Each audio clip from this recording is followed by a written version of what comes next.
وعلينا إذا كان هذا الحاكم مصرا على كفر بواح عندنا فيه من الله برهان، علينا أن نسعى لإزالته ما استطعنا، لكن ليس علينا أن نقوم في وجهه وليس معنا قوة، لأن هذا تهور مخالف للشرع وللحكمة. ولهذا لم يؤمر النبي عليه الصلاة والسلام بالجهاد في مكة. لماذا؟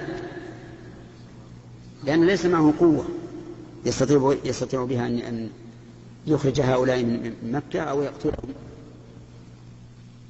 فكون هؤلاء النفر القليل الذين هم عزل من السلاح المقابل لسلاح الحكومة مثلا، كونهم يقومون على الحكومة لا شك أن هذا تهور مخالف للحكمة. إذا رأيت كفرا بواحا عندك فيه من الله برهان فانتظر الشرط الخامس وهو القدرة، لأن النبي عليه الصلاة والسلام لم يأذن بالخروج على الأئمة إلا بالشروط هذه: أن تروا كفرا بواحا عندنا فيه من الله برهان. هذه 4 شروط.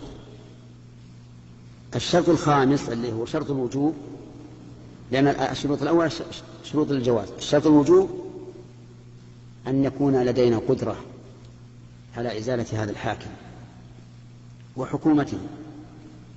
أما بلا قدرة فالإنسان يجب عليه أن ينتظر الفرج من الله عز وجل، وأن لا ينابذ من يقضي عليه وعلى طائفته وعلى آخرين. الشروط الخمسة لعلك فهمتها الآن. أن تروا يعني أنتم بأنفسكم تعلموا دون النقل، لأنه قد ينقل الشيء على غير وجهه.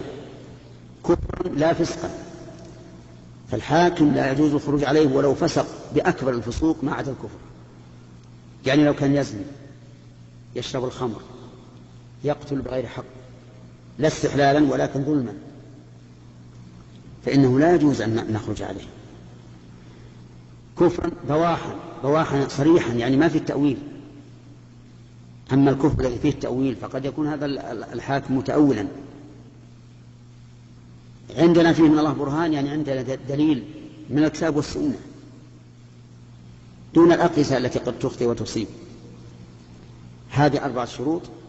الشرط الخامس لوجوب الخروج عليه القدرة، وهذا الشرط عن القدرة شرط في كل واجب، لقول الله تعالى: لا يكلف الله نفسا إلا وسعها، ولقوله: فاتقوا الله ما استطعتم.